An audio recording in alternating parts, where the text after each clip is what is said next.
story time muna tayo. First official long ride ng ating Honda ADV 160 Road Sync. Finally, syempre maraming salamat at nai-release na yung ORCR natin. Legit na yung ADV natin sa highway. So having said that, first impression natin ngayon, long rides, tanghaling tapat. Time check 1:34 PM at ang temperature natin is 34 degrees Celsius. Not bad, tamang tama lang yan dahil tirik na tirik yung araw. Summer is waving. So ano bang masasabi ko sa Honda ADV 160 Road Sync? Mas pinaganda ang suspension para sa akin. You can correct me if I'm wrong. Willing akong tumanggap ng criticism and suggestions. Pero dahil nakagamit na ako ng 2023, which is very good na yung suspension nun, this 2026 Road Sync, mas pinaganda ang suspension, mga idol. So pagdating naman sa power, hindi ko pa talaga nakikita yung full specifications ng kanyang horsepower, ng kanyang yung kanyang detailed specs.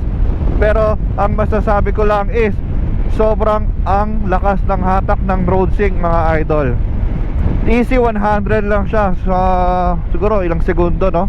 Easy 100 siya. So far nakakailang kilometers na tayo. Hindi pa ako nakaramdam ng ngalay. Napaka-comfort riding ng Honda ADV. And yun nga, kahit matagtag yung daan, wala akong naramdaman na masakit. All stock tayo, mga idol, maliban na lamang doon sa mga accessories na dinagdag natin. Pero engine, wala, all stock tayo. Stock muffler pa rin tayo. Sa mga suspension, stock pa rin tayo. And sobrang legit nito. If nagbabalak ka, first time mong bumili ng scooter, recommended tong Honda ADV 160. Mapa, standard man yan, or Road Sync.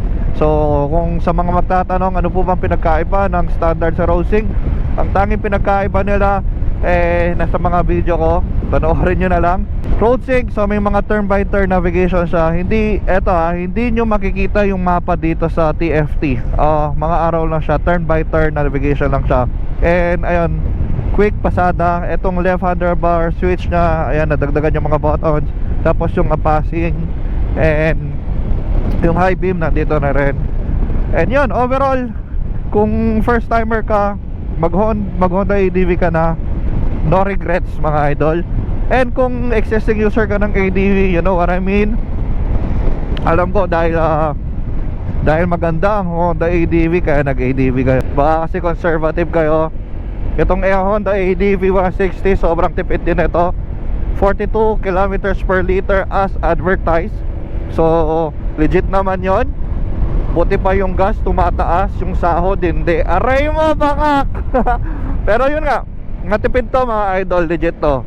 So kung gas conservative kayo and mahilig kayong mag-rides, pasok na pasok ang Honda ADV sa requirement mo. Tanungin ko na lang kayo, if may mga older version ka ng ADV, mag-upgrade ka ba ng Road Sync?